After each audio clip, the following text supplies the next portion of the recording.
Latitude 0 in Gordo. Hey everybody, I'm Kate and this is Cigar Blog. Alright, so Latitude 0. I really don't know a whole lot about this other than it seems to be kind of its own thing. You know, it's like you'll have Punch, you'll have Medias, and then you'll have like Latitude 0. That means that I think this is a new brand, which means that there's probably going to be several variants at some point if it takes off. Okay, construction seems pretty solid. Got a huge double cap, big sucker right here. Nice little foot band. We go ahead and yank that.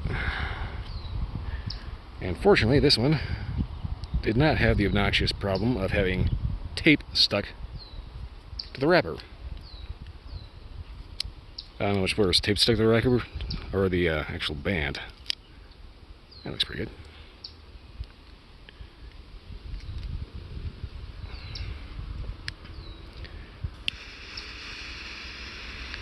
Now this is a seriously wide ring gauge,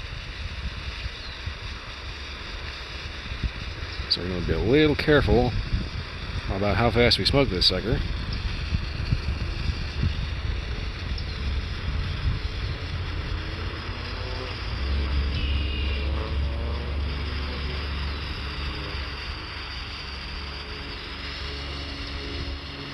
There's just enough breeze to mess with this.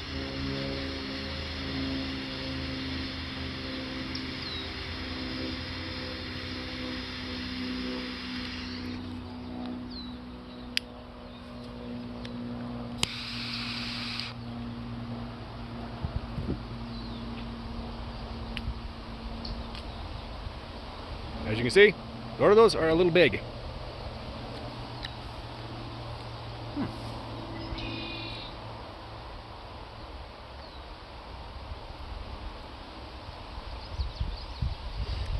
Flavor-wise, kind of a little mellow, a little sweet. I'm definitely going to have to fix the light on this one. Well, anyway, I'm going to go ahead and yank the band here because it is like super loose and sliding all over the place. So I'm going to go ahead and yank the band, fix with the light, and proper update. Actually, let's see if I can fix a little bit of this right here right now. This is not good.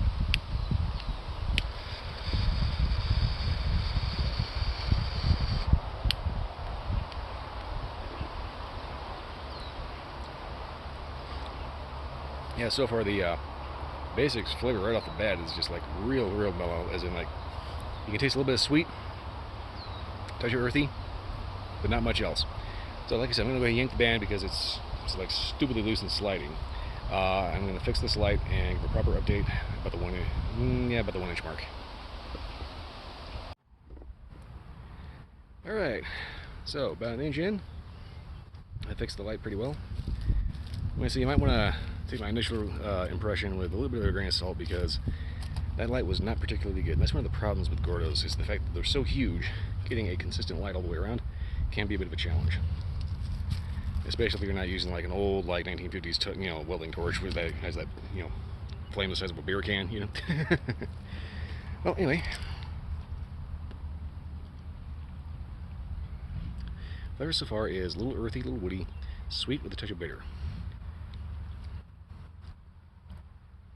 Kind of striking me as a good ale cigar. And since it's a Gordo, a good long ale cigar. Just take your time puffing away on it, and yeah, so far, shaping up pretty good. You can see that little, I don't know if it shows up on camera, but there's a little bit of a toothy texture to the actual tobacco wrapper. And those little flavor oils come bubbling to the surface. Oh yeah. This might not have anything that stands out, but I can pretty much guarantee this one's going to be good. Alright, well I'm going to go ahead and smoke this down to the halfway point and see what happens.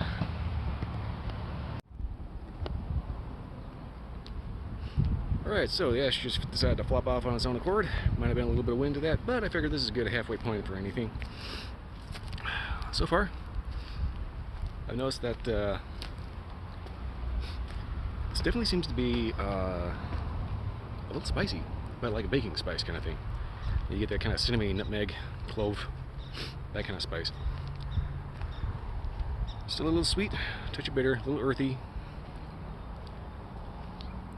I kind of want to say it's on par with like a good dark ale or a real real high quality coffee. Retrohale does pretty much the same thing the mouth does.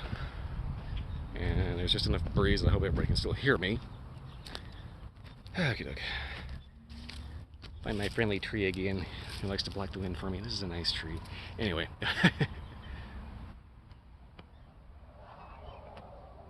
The only real problems I'm noting with this are basically the problems you're going to find with any Gordo.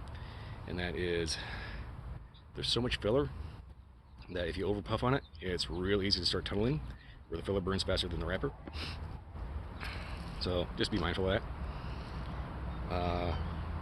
Also, just getting your light consistent can be a bit of an issue. I've had to do several relights just because, you know, it's hard to get the whole thing going at the same time. Otherwise, though, yeah, definitely striking me as good for a nice long hot afternoon with cold beer, or a good evening in the say fall season with a hot coffee, something like that. I think I put that together halfway correctly, somewhat. Anyway, I'm gonna go ahead and smoke this down in the dub and see if anything wakes up, changes, or does anything different.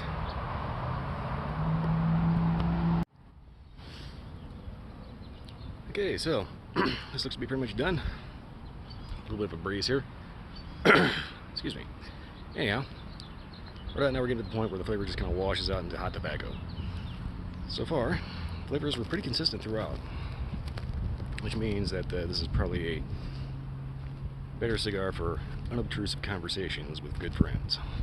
And, well, like I said, a good ale or a good coffee. Overall, there's a little bit of kind of a baking spice kind of note, a little sweet, a little earthiness, a little good clean tobacco. Occasionally you might get maybe a little bit of a coffee-ish note. But overall, it definitely didn't seem to be too coffee-ish. Good cigar for sure, but I would definitely recommend getting these in something other than a Gordo size. Anything with a smaller ring gauge. Tortos, Lonsdales, things like that. Just because of the fact that it's so huge that keeping it lit consistently and getting a good clean burn on it can be a bit of a challenge. But that's pretty much any Gordo. Overall though, for your money, if you can find them, definitely check them out. That said, they are a consistent kind of, you know,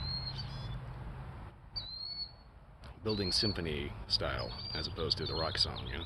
There's nothing really impactful that just stands out and grabs your attention. Everything that's there is good, but they all kind of blend together like a lot of other cigars do.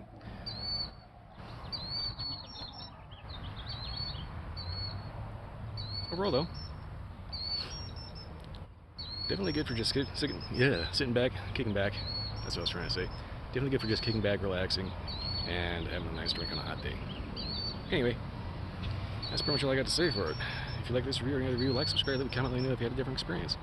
Also, check out my Twitch stream, which is going to be Sunday to Friday nights, 10 p.m. to 2 a.m. I never get that day right. Basically, I take Saturdays off, so just remember that. Anyway, that's all I got to say for this one. I'll see you next time.